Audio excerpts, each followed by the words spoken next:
Hi, I'm Dr. Smee. We're here today to show you how to do a sub-Q fluid demonstration on our patient Murphy here, who is here to get some fluids today. Here we have all the supplies that you'll need, and we'll kind of show you how you set everything up. So you'll need needles, a line for your fluid bag, and your fluids, of course. If you're giving this, it should be prescribed by your regular vet. How do you open these bags? It just tears open on this corner. Okay. You got these. So these open this way here. And then this opens this way. And there's this line connector here. And then this part goes into your fluid bag. So that unhooks there and like this. So that pushes in that way. So your fluids are going to come into this line.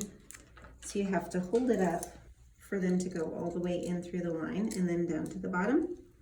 And then this will be used to clamp the fluids, or you can use this. This one just kind of rolls down. It's a little easier to hold that way. And then your needle gets hooked onto the end of this here. Like that. All right, so we'll start with showing you on the fluid bag.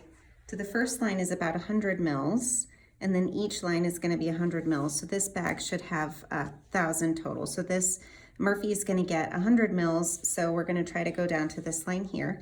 So first we're going to put the needle under the skin, and then Lily, who's helping us today, is going to help hold the fluid bag up after we get the needle in. So we're going to set that right here and have this part ready to unhook. So when you're placing the needle, you're going to take the cap off, and you're going to find a spot between the shoulders where the skin is kind of loose, so you can kind of pick it up like that.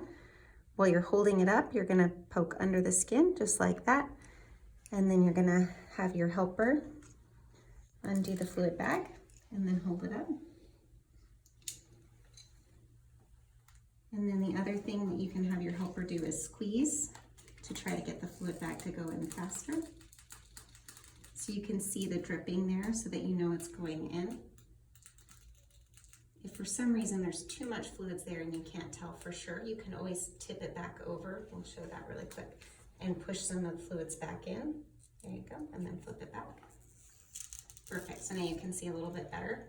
Since it's going under the skin, a little bit of air is okay. What I'm doing on my end is I'm just kind of holding up a little bit on the fur around where the fluids are, just to give it some space. Shouldn't see any fluids coming out around the fur. That means that you've gone through all the way through and it's not going in. And if for some reason it feels like the bubble that's there is uncomfortable for her, then we'll stop, but we should be able to get easily 100 mils. So as we're going, you'll see she'll kind of check intermittently to see where we are. So it looks like we need to do a little bit more. Murphy's doing very good.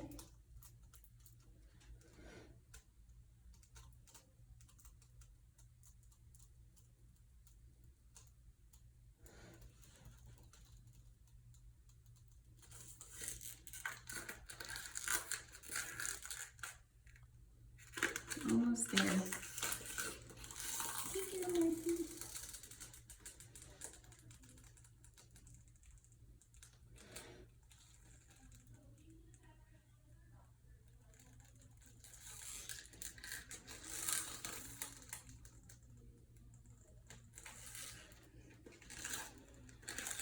That looks pretty good.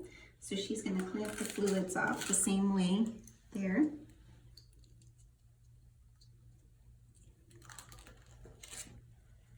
And then I'm going to come out with the needle and kind of pinch over where the needle came out, and then we're going to recap this.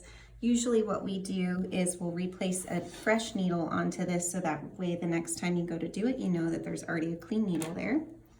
So we have that there. So that'll be all set to go. If you're hanging this up at home, I suggest clamping both clamps, just because sometimes it'll trip a little bit if you do that. So now that's all ready for next time. And you'll see, if you look at Murphy here, you can see the little lump she has there. It's kind of jiggly, just like you would expect to have a little fluid. Over time, this fluid can redistribute, so sometimes you'll see it underneath their arms, under their legs, under their belly.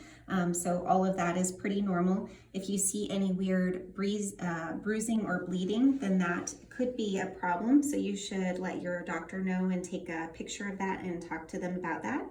The other thing that you could probably do, Murphy was really, really good for all of this.